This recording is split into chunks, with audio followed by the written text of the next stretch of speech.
In this video, I'm going to show you guys exactly how to switch out your hydraulic disc brake pads. So easy that a baby could do it. This hydraulic disc brake system is by Zoom. So these are Zoom calipers. You're only going to need a few things to do this. You're going to need some needle nose pliers, Allen wrench in order to get this off of here. So you guys can see, I'm not sure exactly what size this is, but it fits perfectly in there. Of course, you're gonna need a new set of brake pads, and then you're gonna need something flat in order to push the pistons back in. So let's get started. So the first thing we're gonna do is we're gonna take our Allen key, we're gonna go ahead and we're gonna take our calipers off. So we're just gonna go ahead and loosen up these two that tighten your caliper onto your fork. To be honest, this whole entire process is very easy. Make sure you don't lose any of your hardware for this. Put it all in a safe place. And boom, we have our caliper off. Easy as that. And now we're gonna need our needle nose pliers because this guy right here has a pin that we actually need to bend out. So that pin is right here, just like this. You're just gonna straighten it out. Then once you get that guy straightened out, we're just gonna pull it right out. And that pin is what was holding the brake pads in place. So now we can go ahead right here.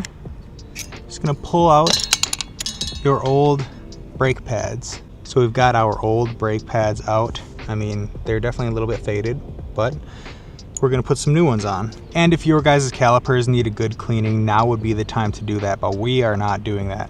Now we're gonna need whatever you grab that is flat. I have an old butter knife because we have to push these pistons back in on the inside.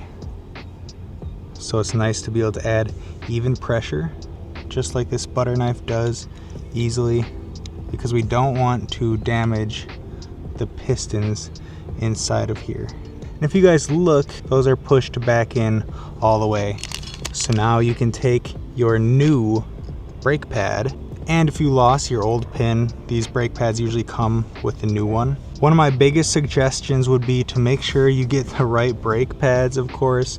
It's not too difficult to do. I ended up finding these on Amazon and they're really nice. And all you gotta do with the new brake pad, slide it in the same way that the old ones came out.